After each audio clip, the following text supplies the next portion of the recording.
Hey everyone, I am the Chosen One Legend here, as always joined by my co-host, Hi, I'm Kai, also known as Fascurreyn. and welcome back to the BunchaJokahs podcast, where we are here again to talk more about the Xenoblade Chronicles 3 latest trailer that dropped out of nowhere.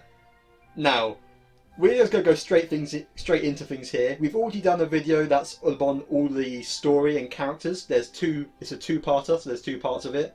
If you haven't checked those out, you might want to go give those a look after this one or before this one, whenever you like, because we're going to go all in depth in the story stuff there. But here in this video, we are talking about the gameplay, because we got our first look at that.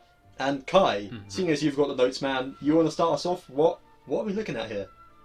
So, the only semblance of gameplay we really saw in that very first trailer is the characters walking around, and that's all we got. So this is in particular, the first place we've seen the battle system, and Right. when we say gameplay, that's basically what we're talking about today. There isn't anything outside of the battle system No. that we're going to go into detail about. True. Yeah.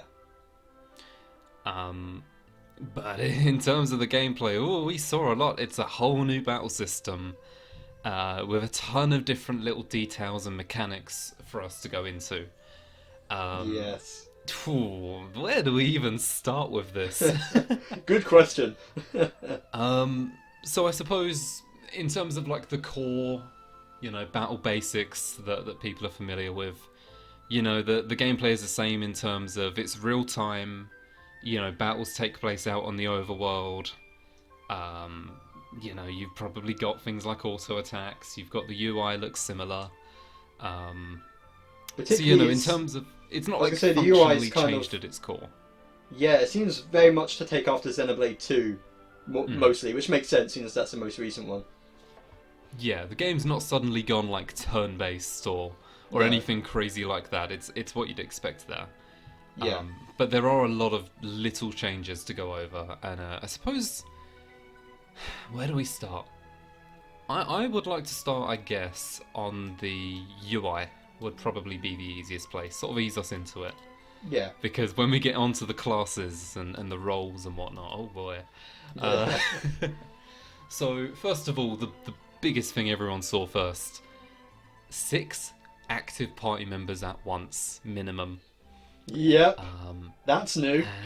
Yeah, so Noah, Mio, Uni, Tyon, Lance, and Cena.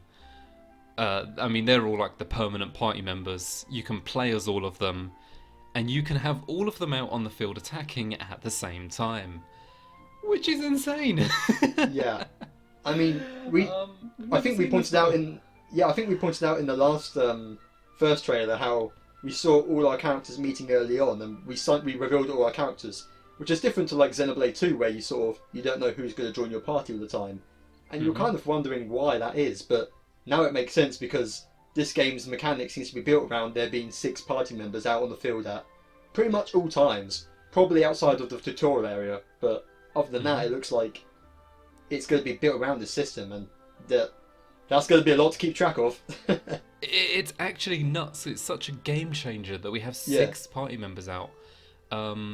Just like off the bat, how is that going to affect gameplay is the question. Because, having double the amount of party members, there's so much more potential on like combos and how much damage you're going to be racking up, how much damage the enemies need to be dealing back for it to be balanced. Yeah, there's a in a lot. sense, I suppose technically Torna did have 6 playable characters out at all time. But it was still slightly different because the 2 pairs were very much tied to each other. They shared like the health bar and everything. But now you've got 6 characters to keep alive rather than 3, so it does change things a lot.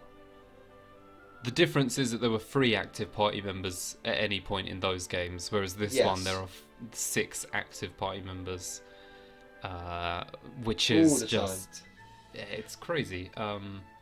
So one thing that we actually find from I think it's the Japanese website again, there's a lot of information on the battle system there. Yeah. Is that it seems like you can only play as these 6 characters.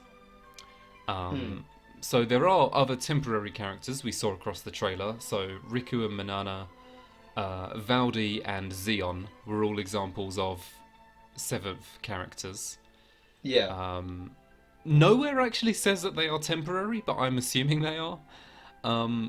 But it doesn't seem like you can ever play as those characters because they don't enter, any of the special weapon systems that we've got going on.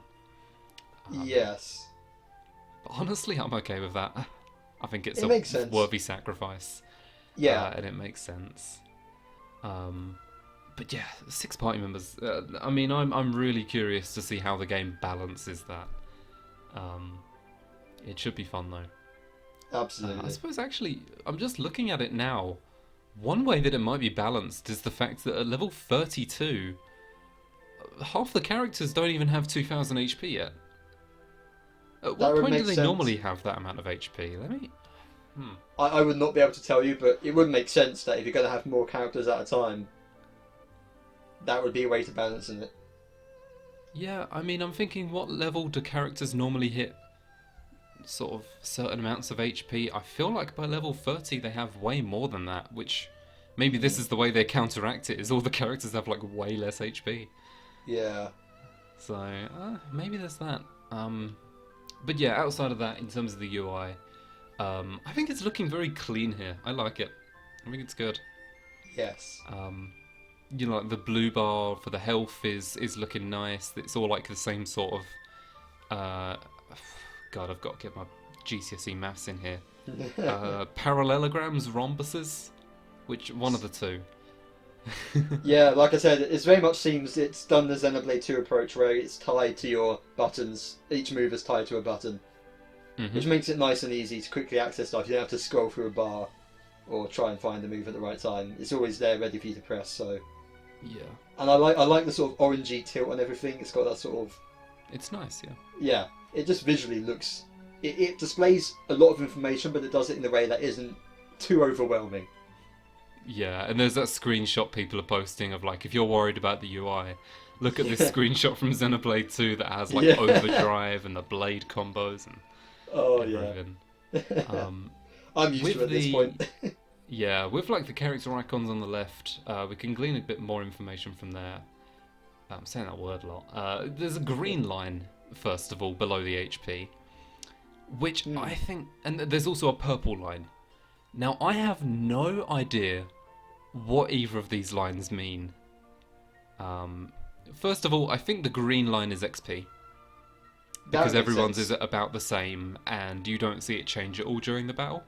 Yeah. I don't think we ever see either of the two lines change during battle, but I'm guessing green has to be XP because everyone's at the exact same. But I have no idea what the purple line means at all, do you? I can only think, is it maybe to do with some sort of special attack? I don't think it's to do with the interlink, because we can see that on the UI where that is. That's right. It's not to do with the interlink or any special attack. So, really. Yeah, I guess... I was going to say, where's the... we see the chain attack gauge is on the right side this time, so that's its own thing as well. So yeah, I can only think it's got to be some sort of new mechanic. Maybe it is like an equivalent of a special move characters can do of some sort, but maybe it's got to be a unique mechanic. It's interesting that no one, like in the screenshot I've got here, everyone's bars are empty except Mio's. I don't know if you see them moving at all in the... Right, in the one I have, Noah, Mio and Cena, all of theirs are almost full for purple, and then the other three characters have it empty completely. Yeah, so I'm not sure we can glean anything from that, but... Well, that makes me think that, again, like, all of them are quite close together in terms of their advancement of whatever that value is. So I think that it might be something signifying something like class XP or class growth. I was going to say that, actually, yeah. If you could do different classes, much like Fire Emblem or something, yeah. Having your skills develop in a specific class would make sense. So that maybe, but even then I don't quite understand it, but that's all I can think of. Best shot I've got.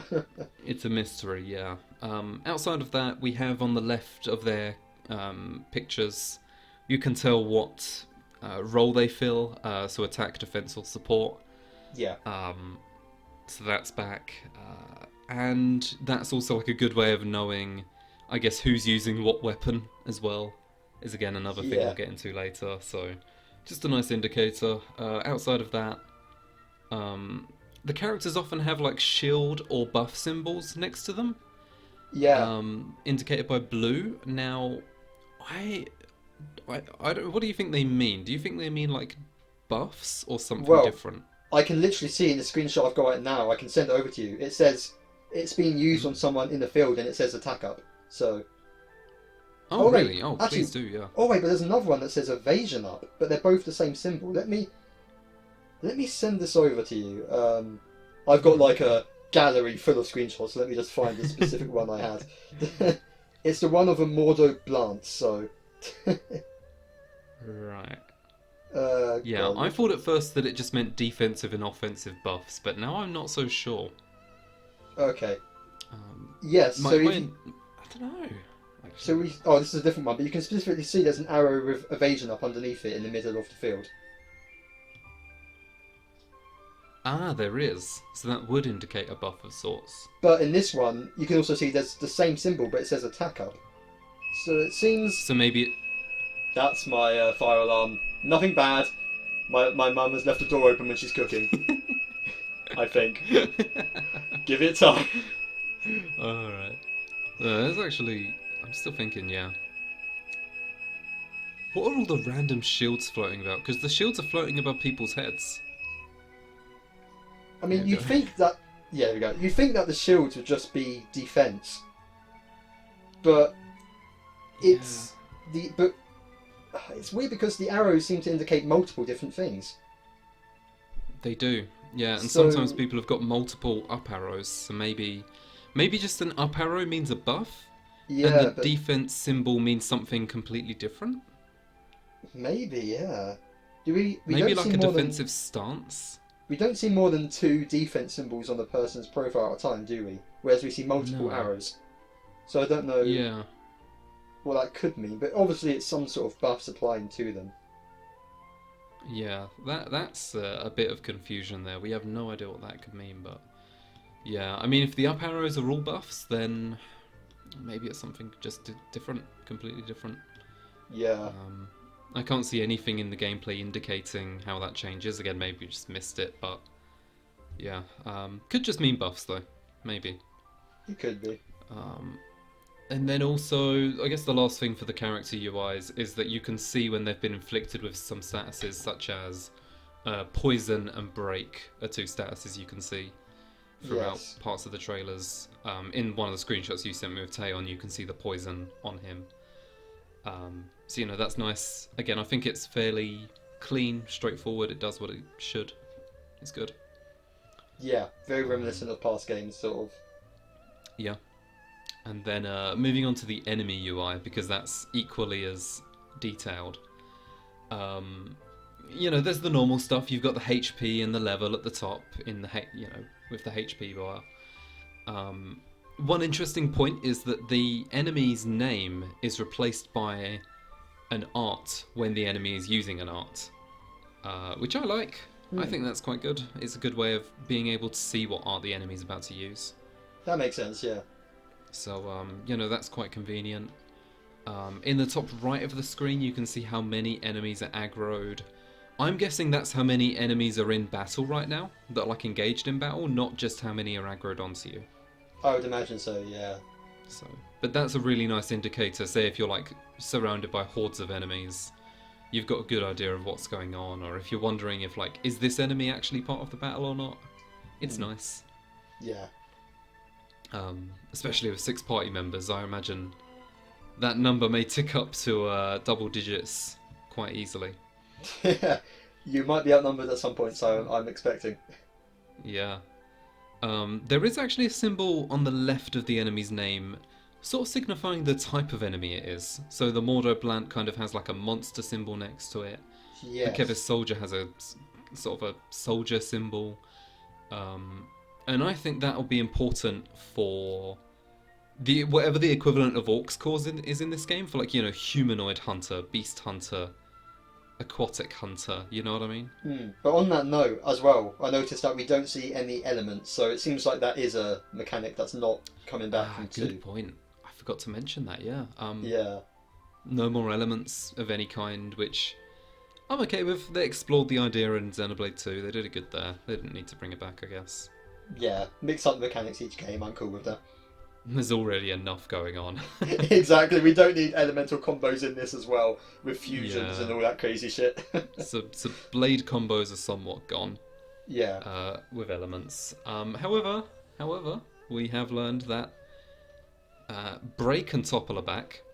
Yes. Not only those though. And then Days is back. Take but that, not launch. only that, Wait. we also see Launch. We don't see Do we? Smash, but I think we can basically assume that Smash is Ooh. in there after launch. So rather than a set route, there's different routes you can take now. Yeah, so rather than, there's no blade combos, but you can choose whether to go down the route of Days or Launch. Interesting. And then Smash. I did not notice launch in which- there. That would be. Yeah. And you know how I think that you can order your AI party to do that? Is through the tactics option. Yeah. I think that's purely, that's probably one of the main things it's for, is alongside how should the party act? One of the big things attacks, is, should they focus thing, on Days or Launch? Yeah. Yeah, we saw some similar stuff in Torna specifically. When you held down Zadell, the entire left bar changed to tactics. So I'm guessing it's going to function much the same way. Although apparently it never actually worked in that game, fun fact. That's true. Hopefully it works here. Yeah, that's the dream. It should be if they've got the whole thing dedicated to it here. You'd like to think so. But yeah, I like that. It's actually a thing that appears in a lot of these types of games. Ni no Kuni springs to mind. And it is something that should exist, having the tactics, especially with this many party members. Yeah. It's great that you can sort of give them those instructions during battle. That's very convenient.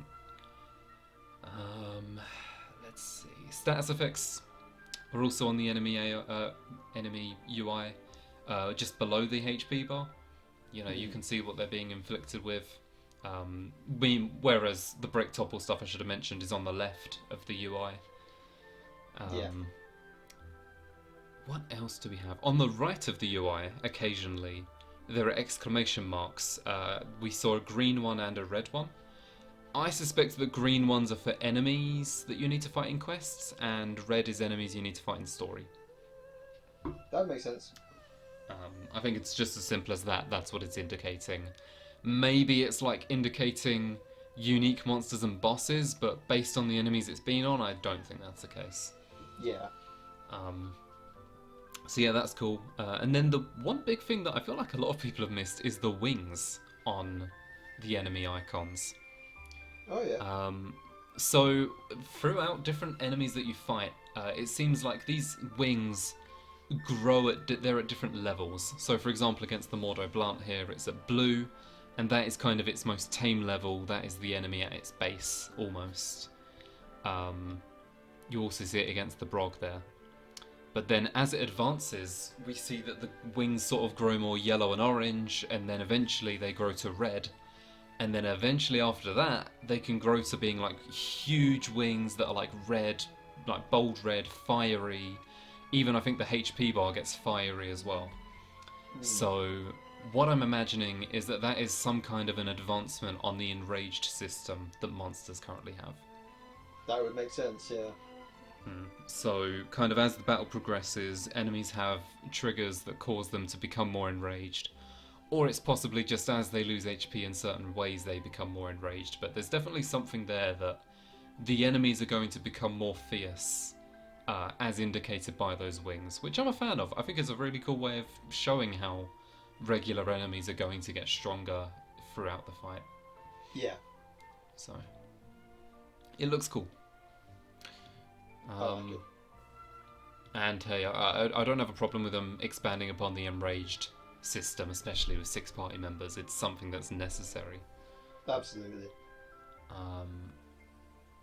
One time in one of the battles, we see a timer in the middle of the screen.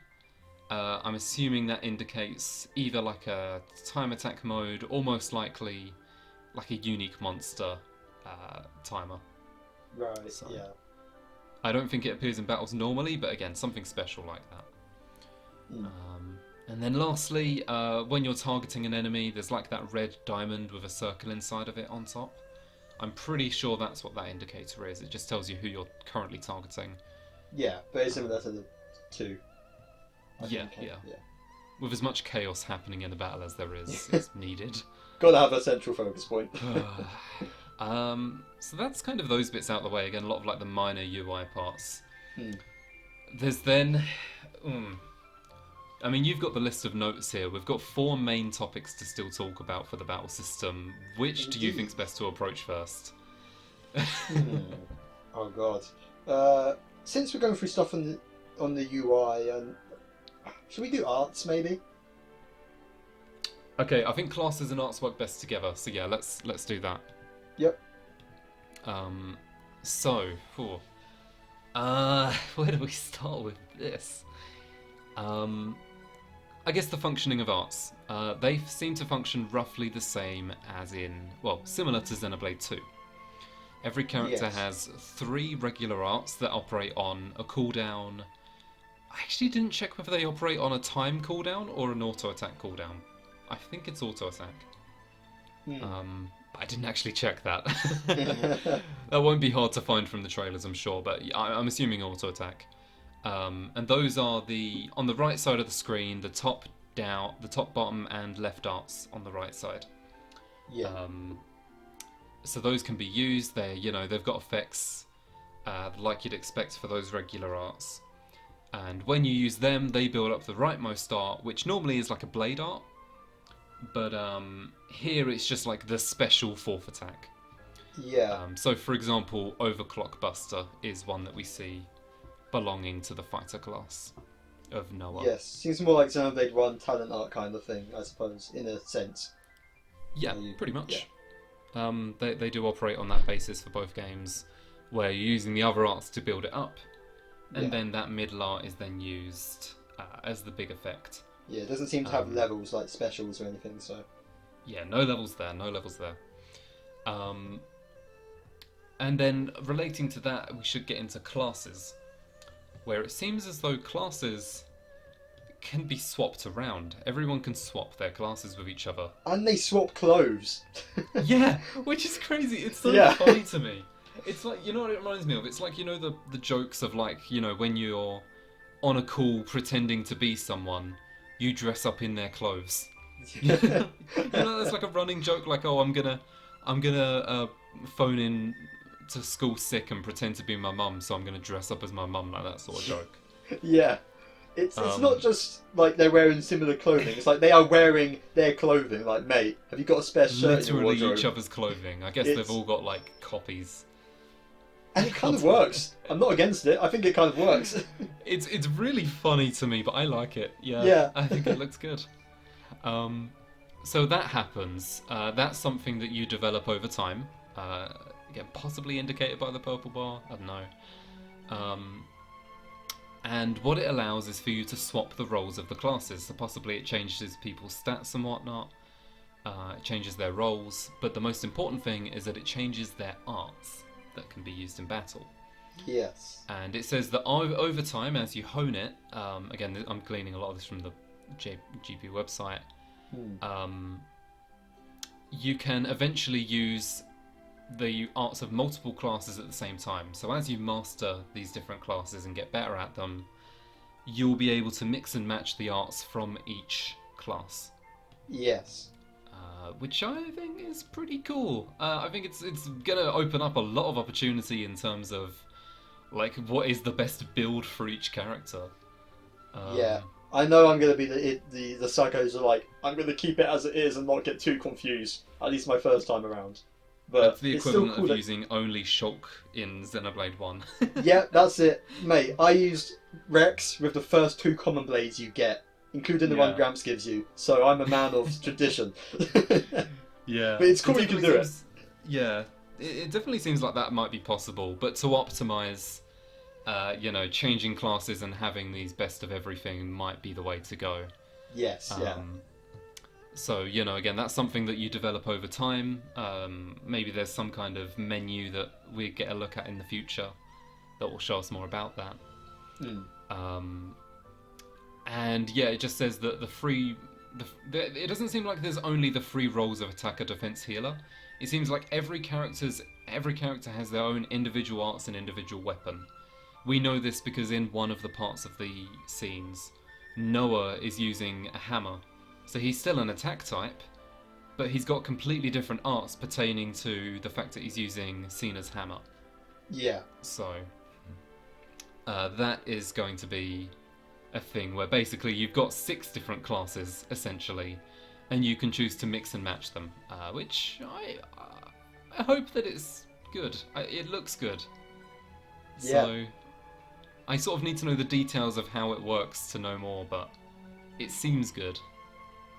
Also, I know this is a minor thing, but if they change costumes with class, I'm guessing that means, much like Xenoblade 2, we're not getting customizable gear at any point where you can change your look up all the time. I'm guessing that's the extent of it. That's the unfortunate truth, is we'll probably just get this. Until they release some costumes with DLC or something. Yeah, I was going to say DLC, absolutely. Where's Beach Noah? It's going to happen. We know it. Oh, I can't wait to play as Tanuki Taeon. Oh, that's going to be brilliant. But yeah, I think you're right on that. We won't get any new stuff until DLC. Yeah. But hey, it's funny, and it's a system that I hope is good. Same. The one final thing to talk about with roles really quick before we go back to talking about arts with that in mind is on the Japanese website, when they're giving... They sort of give like descriptions for each character, which we'll go into in a little bit. But they mention that the healer class, like the support, it says they can support they support, and they launch friends who have become incapacitated. They use the word launch for dead allies. Now, what? Do we just think that's like a mistranslation because I was using Google Translate and it just means revive? I'd imagine maybe it's like a mistranslation of something like raise, and they translated raise as launch instead of revive. Or something like that. I don't know Japanese. Even with that in mind, because I think you're right. I agree with you there. Yeah. Does this mean that you can only revive allies if you're in the support class? Because why else would it say specifically for the support class that they can revive friends? Because everyone can, you know? Wait, we don't see the chain attack gauge is its own thing. We don't see a party with bars, a party gauge with multiple bars. You're right. I see it. Unless that relates to the purple bar somehow. But yeah, that could definitely be the case, and that would definitely be more plausible in a game like this where you have 6 people at a time. So you're likely going to have at least 2 support. So it would make sense as a mechanic here more than it would 2 or 1. But that will be a big change if that is the case. Yeah, as of right now, we can't see a way that they actually do revive allies. Even in the support classes, because we do get a brief look into Uni's moveset. And even then, she has like no indicator of a revive, even in support form. So maybe who knows how they're going to do it. Maybe the purple gauge is like once you build it up, you can use each class's special move. So in like the support class, that's a revive a character. In the defense class, that's make a character invulnerable for 20 seconds or something. Like maybe there's like each class has a unique ability, and that's maybe what the purple gauge is tied to. That's only speculation, but no, I think that's a good point. I think that's very possible that it relates to that. Because we see an art used by Noah called which one is it? It's the one he uses in a chain attack. Brave something maybe? I don't think I actually have that noted. No, I do have it somewhere here. Brave Assault? That's the one. So maybe that's his one in the purple. Right, yeah. And then, like you say, for the supports, it's a revive. Yeah. Maybe. Sorry, I'm trying to refresh my throat here. But here's a little fun fact for anyone who's gone through the videos this far. We're recording all of these, like, one after the other. I'm dead inside. Yeah, this is the last one, so... It's great, yeah. I've really had a blast. Yeah. So, going back into the arts, it seems that outside of those 4 you have on the right, you've got some stuff on the left. The leftmost button is Interlink, which is the Roboros stuff. We'll get into that later. And then you can also have up to 3 more arts on the left side. Yeah. And you can see some faint orange lines connecting each of those three arts with the three regular arts you have on the right. Oh yeah. For example, in the Blanc scene, maximum voltage links to ground beat. Now, I think that there's two possibilities with this, because in one scene when we see Lanz as an attacker, I noticed that he uses one art. I don't know what art he uses, but he uses one, and it uses up the cooldown for the corresponding art on the other side. So Sword Strike and Giant Swing for Lanz in one scene, one from the left and then one from the right corresponding to each other. The cooldowns of those both reset when he uses an art here. Which means either those two arts are linked and you have to use one and they have like a shared cooldown, or the moves like fuse together. Possible. Yeah, I think it's actually very possible, and it would be very cool, especially with the fusion word up in the right there. That like you basically got a second set of arts on the left there that you can fuse together with the regular arts to have like those extra effects of some kind. That could definitely be the case, and I think you might even be right. The first thought that came to my mind, and this could have no basis in any facts, but is that like tied to one of your party members' moves? And when you use a move, it means that party member uses that move at the same time? In some way? That's the other thing, possibly, yes, because for example, on this screenshot, do you want me to? Oh wait, no, you're the one who sent me the screenshot. What am I saying? Giant Swing, which we can see Lanz having here in attack form. Actually, let's break down what Lanz has here in this one to use as an example. So Ground Beat is a move that normally belongs to Noah as a sword fighter. So that's a sword fighter specific move. Yes. The exact same applies for Sword Strike as well. And then Air Slash is one that belongs to Lanz. Again, that's one that you can see if you translate the Japanese site. He has a move called Air Slash. That's meant to have aggro. Actually, no, maybe it is a different move. Oh no, I think Lanz has a move called Rising Slash, and there's also Air Slash. God. Right. It's so confusing. We're getting a lot of callback names and moves here, so. Yeah. But Giant Swing belongs to Cena on the left there. So there's like a lot of things it could imply. But outside of mixing and matching movesets, it seems like there's some kind of link going on there between other moves as well, whether it's the moves belonging to the other characters, or if they have a shared cooldown, or if they have a shared ability like where you use both at once as a combo move. We don't know. Yeah. But there is some kind of a link going on between the right side and the left side abilities. It's also worth mentioning that the left side abilities are with the interlink section, which of course is your link with your other player, with your other person. So Lanz and Cena, if they were moves with hers on that side, it does add up. Yeah, and it's noticed in the scene with Mio where they are 10 levels lower. Mio doesn't have any links on the left side, and she cannot fusion. The option is grayed out. Meaning that, again, this is maybe something you unlock in the game that Mio hasn't in that scene. Yeah. Something like that. So yeah, there's a lot to do with like fusing the moves or something along those lines that we don't know entirely about, but we can see that it's there. Yeah.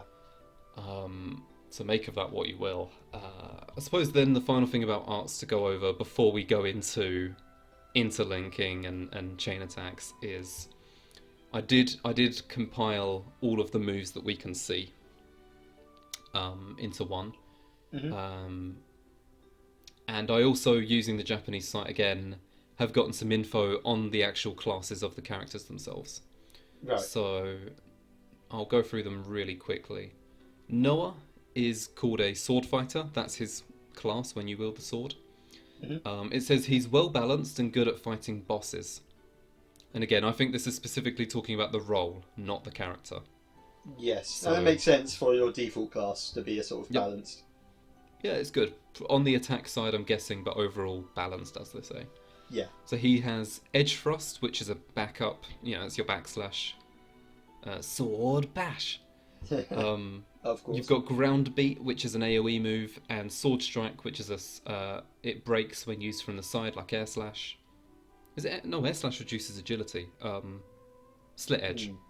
Slit Edge, yeah. And then they all build up, and the sword special is Overclock Buster, which does more damage when the enemy's dazed, or gives more daze. I'm guessing it's more damage when the enemy's dazed.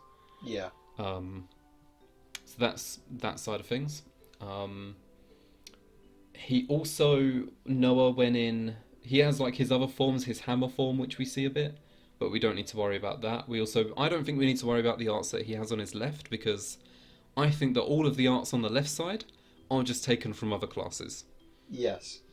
So, Lands next. His class is the Heavy Guard. It just says that they're good at drawing in aggro and protecting allies. So, it's your classic tank. Physical, defense up, whatever. He has Rising Slash, which is... it increases aggro. And that's all we know about him, actually, right now. In terms of his unique arts for that role, because apart from that, we only ever see him played in this demo in his sword fighter form. Yeah. So we don't actually know much else apart from Air Slash being another move, which might not even be part of his repertoire. Exactly. So, he's a little vague, but there is that. There is also Maximum Voltage as a move, which I can't see anywhere else, so I don't know who that belongs to. But Unblockable and Attack Up suggests to me that maybe it's an attacking art. Yeah. Going on to Uni, she is the Medic Gunner, as we kind of could tell. It says that her role for Medic Gunner is expanding the field and strengthening a wide range of allies. So I'm guessing she has like AoE buffs of sorts. Right. So her iconic move, like the one that they show on the website, is Group Heal. So it's just an AoE healing. It's heal round, healing heal, or whatever you want to do. It's that. I'm really curious to see the animation for it and see if it's similar to Healing Halo, because it's the same weapon type after all. It's the twin rings, so very possible. She also has a move called Myopic Screen, which is a daze attack, apparently. It causes daze. Very interesting for the support class to have that. I don't even know if it will do damage, but I guess you could daze with that move. Yeah. And then the last normal one for her is Powering, which is it says Field Attack Up. So again, I don't know if that's AoE or it just means all allies, but it's just a direct power buff. And then her special fourth move seems to be a move called Healing Ring, which grants regen to the whole party. Yeah. That's pretty basic for a healer. That's good. I like it. Her leftmost arts are ones that we don't recognise anywhere else, called Dark Banner, which banner is in BANNER, not Xenoblade Banner. Yeah, you had me going for a minute there. Although, who knows? We may see him again. I would be surprised if there wasn't one. Yeah. That'll be part of Riku and Manana's storyline, I hope. Yeah. I pray. But yeah, Dark Banner, which is an AoE sleep move, and Overfall, which grants ether defense down to enemies. So I don't know where we'll be getting those moves from. It could be that we get them from the Nopon, because that's the scene where the Nopon appear. Yeah. But we'll see. Moving on to... who's best next? Mio. Her class is called the Gale in Japanese, but people are highly suspecting it's Zephyr in English. Right. It would make sense to be called Zephyr instead. It's a much nicer sounding name. And it just is it's an evasion tank, so it draws in aggro, evades, and then also has a very powerful counter evade. So, I find it very interesting that with the two main characters here, one of them is a well-rounded fighter, And then the other one is an evasion tank. You never have evasion tanks as the main character. No, that's true. Yeah, usually a later Um, edition. Yeah, but I mean, I like it. The four arts there, you've got Butterfly Blade, which increases aggro, or sorry, is maybe stronger with high aggro. Hmm. Airfang is aggro up. Wide Slash is evade using the art, I guess. And then Gemini Strike is one that we actually get to see in action in the trailer. That's her special fourth art that increases both aggro and evasion. So, you know, there's very clearly a theming going on there with Yeah. aggro and evasion. That's all of her arts. Hmm. So that's the Zephyr class. We'll see if it's overpowered or not. Time will tell. Evasion tanks very much go one of two ways, either very bad or very good. Yeah. Cena is next. Her class is called Crusher in Japanese. People suspect it might be called Shredder in English. And it just says you deal heavy blows with a heavy hammer. Very straightforward. Maybe it'll be like a good shield hammer for once. Yeah. Dear God, it actually happened. Yeah. So the first move there is a big impact. It's called with front blowdown. You've also got a move called Hammerhead, which is more damage from the side, and then Giant Swing, which does knockback. I don't believe we see her special fourth art anywhere, because she has, I think it's Infinity Blade is the one that we see in hammer form. So it's either between Infinity Blade and Overclock Buster. I think one of them is the Sword Fighter fourth special move, and one of them is the Shredder fourth special move. Right. I just don't know which is which. Yeah. But yeah, that seems like a very straightforward, pure attacking class, like physical attacking especially. Finally, Tyon, he is the Tactician, and Tacticians puts enemies to sleep and nullifies damage by taking place, it says. So I guess just grants, like, you know, one-time defense buffs. The only thing we know of that class is that it can put enemies to sleep. We don't even know the name of the move. It's called Tactical Art in Japanese. So Yeah. I'm assuming that probably Dark Banner and Overfall, the AoE sleep and the Ether defense down that we were talking about from Uni earlier, is probably the other two arts of the Tactician. Yeah. It would make so much sense if it was. So that's kind of like a debuffing support class, which is cool. Probably absolutely useless against bosses. Like, I would straight up just guess that it's terrible to have the Tactician in boss fights, because they'll just be immune to everything. But that is it for all the main characters and their arts. Yeah. There's a lot. There is. It's going to be fun to get to grips with it in quicker time than we expected.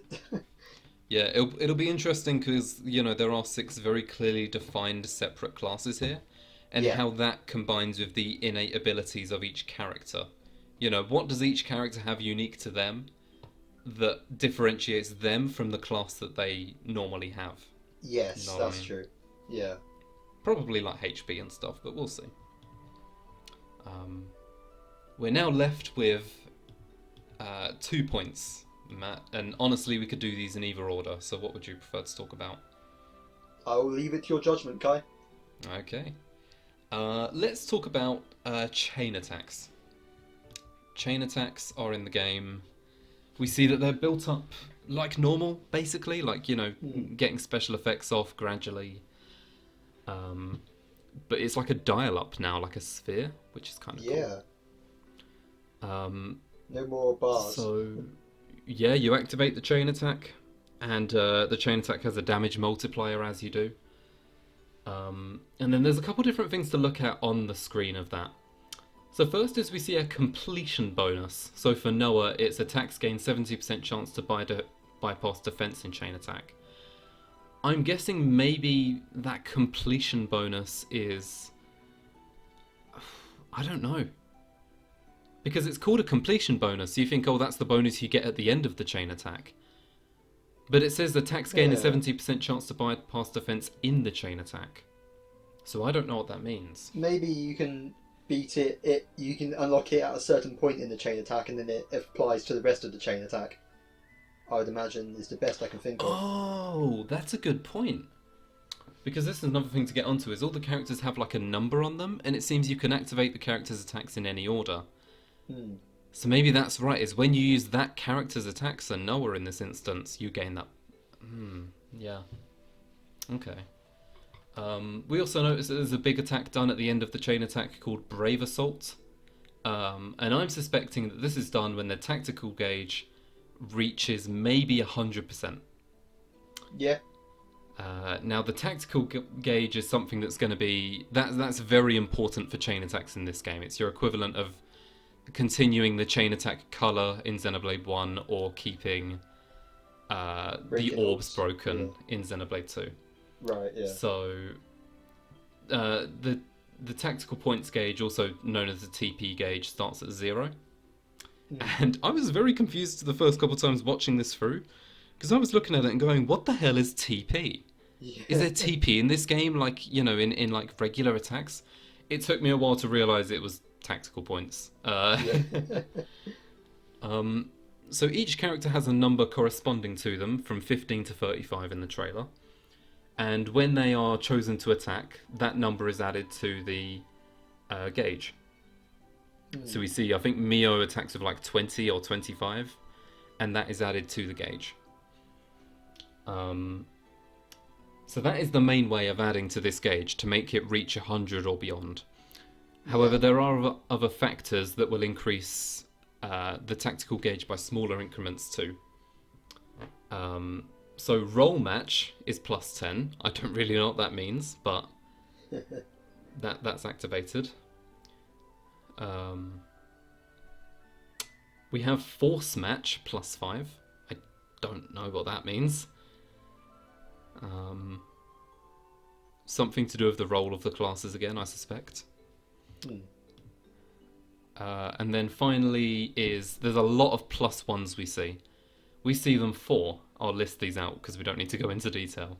Yeah. Affinity, fusion, full health, roll consistency, lowest TP, hero, increased effect. They all give plus 1. So I guess those are just like little subtle things that you don't actually need to worry about during the chain attacks that help build up the gauge. Hero is an odd one, but outside of that, it's just what you'd expect, really. So it seems to be that when that gauge reaches 100% or possibly more, that's when you unleash the special final attack. Yeah.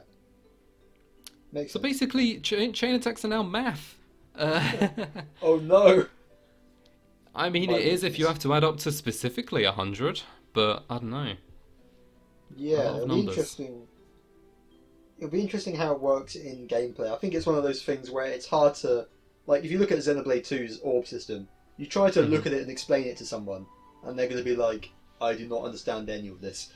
But yeah, exactly. When you get it and you start practically playing, you have to sort of play around with it a bit for yourself to fully understand it, and then it sort of clicks with you. And that's probably going to be the same case here, I'd imagine. Yeah, that's chain attacks in a nutshell, as we'll have to go and understand this over time, all the different things, be like, okay, I need to make sure that my chain attacks are actually working. Yeah. And that's all we really get from chain attacks, you know. It's cool that they've made it original again in this game, while also being what you'd like from chain attacks. True. It's very cool how they've kept this concept through all the games. Definitely. It wouldn't be Xenoblade without them, so... Yeah, but that's really it on that front. We have one more gameplay point to talk about now, unless I've forgotten something. And that is Interlink and the Ouroboros forms in battle. So, right. We've of course talked about the forms for their story purposes in the other video. We've already covered that, but we actually get to see kind of all three of them in play here. So we see that the Ouroboros gauge is something that's built up over time, you know, basically instead of the party gauge in a way. And it seems like it's either going to be built up by using arts and just playing normally, or it's built up by using that one special art that's used. But I think the Ouroboros gauge is just built up naturally. Yeah. So starts at level 0, and you increase it to become stronger through battle, I'm guessing just by using arts. And during that form, the UI for those two characters is replaced by a gauge. Even HP is gone from that gauge. And instead you're left with just like an ominous warning symbol. So what do you think that could be? I guess it's that to do with the overheating, I'd imagine. Because it specifically mentions when you go onto the website, I think it was, that this whole thing is limited by it can overheat. And seen as the warning symbol, that pretty much adds up. Yeah, I think that too. It's that, it's maybe on like either a timer or how much you do in battle. And it reaches a certain point where you have to switch back to your normal form, otherwise there's going to be problems. Yeah. In fact, maybe it's possible, like we say, that's what the purple gauge means, is that it's telling you in the background what that warning level is at for the characters, but it doesn't match up because the interlinked characters don't have the same... Nah, never mind, that's a false theory. But maybe it's related to the interlink somehow, I don't know. It could be. Definitely possible. Yeah. Not just a colour scheme. It definitely, seems like, though, it's all about timing with this, is that you need to know when it's best to bring them into battle, and then when it's best when you're able to pull them out. Yes. I do wonder what the repercussions will be. Maybe it just straight up kills you, maybe it damages your entire party, or... I think it might just straight up kill you, I think. Really. Yeah. It could even just end, like, not just you, it could just end... Kill everyone. It could... Yeah, it could just be like an instant That would be lose. insane. I don't know if that is something they would do, but that would be it would be extreme. Yeah, a big risk. If they want to make it risk or reward and make it feel intense with the story as well, that would be. I don't think maybe they wouldn't do quite that, but I think that would be interesting. I do think there'll be strong repercussions, like you say. Though I think it would just be those two characters faint, which is of course detrimental to the team. So yeah, that's a huge thing. As for the actual arts, we get to see the arts of the Ouroboros for Noah and Mio. So we see they have Phantom Slash, which it says breaks all at level 3, meaning that of course we know the interlink is going to build up in level as you use it. Yes. Within each individual battle. So it seems that there's like certain requirements of like when you reach this level, it will break all of the enemies. So it sort of encourages you to build it up, which is nice. Yeah. They have Bounding End, which is AoE and has a chance to annul a guard, so that's cool. And then Unison Strike, which is a high crit rate and has multiple hits. We actually see this one in action. I have a sneaking suspicion that Unison Strike here is going to become overpowered because it's multi-hit and high crit rate. Yeah. And then finally, you can use all three of those arts, much like the regular arts, to build up their special one, which is Mega Spinning Edge, which is AoE and can pierce. So we thought double spinning edge wasn't obnoxious enough. They had to make it worse. That's the bit I found funny. The fact they call it Mega Spinning Edge. It's just so funny. It's so funny. Yeah. So that's that side of things. We also see the arts of Uni and Taeon. So we see that they have Ether Collider, Daze All at level 3. Typhoon Field, AoE heal on when hit. So I think it heals all allies when it hits. Yeah. Raptor Raid, which is AoE, accuracy down and evade while attacking. And then their special is Sacred Cannon, which is AoE, unblockable, and then another word I don't recognise. It says Moabius up. Huh. Moabius might be the name of one of the Ouroboroses. When I googled it, it just came up with like a French cartoonist. I doubt it's related to that. I mean, you never know, but that's all I could really see. Yeah, I'd imagine it's related to either, one of the other forms, or it's like a mechanic. Maybe it's what the purple gauge is that we don't know yet. Yeah, maybe it's the name of the gimmick. Yeah. But it's odd. And honestly, that's all we really have on the Interlink, apart from just they are mega buffed versions of the characters combined. Yeah, it's cool to see what this game's new gameplay, big mechanic is that changes things up. And I think they definitely found something that's going to be really interesting in how you use it.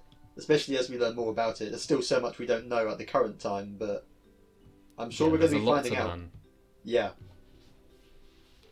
I guess one final thing in gameplay is, of course we have covered everything now, but we've not seen menus yet, and I'm a big menu fan, so I want to learn about equipment and whatnot, but I guess we haven't yet. Give it time. Now that we know the game's so close to release, we are going to be getting new information pretty regularly, I'd imagine. So, but yeah, maybe even like a big E3 Direct. I know there's no E3, but E3 equivalent Direct will probably be the final blowout on the game. It'll be like a month before it releases, so it may even get a focus in the next Nintendo Direct. Who knows? I wouldn't be surprised. Yeah. So, ready for a treat. Yeah. But yeah, that's 3 hours later. That's everything. That is everything.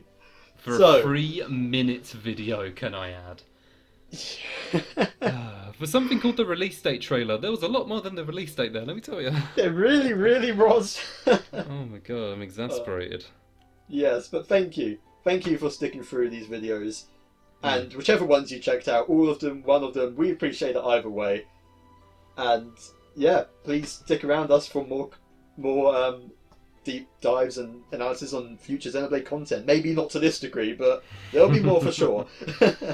Yeah, countless discussions, I'm sure. Oh yes, especially once the game comes out, we'll be talking a lot about it. But yeah, until then, just make sure to check us out. You can check Kai out on his Twitch channel, which I'll link in the description below. You can check out our graphic designer Sam, who I will put a link to. He does all of the thumbnail and logo. He's in overdrive at the moment. And of course, just thank you guys for watching, and we'll see you guys in the next video. Take care and goodbye. Goodbye.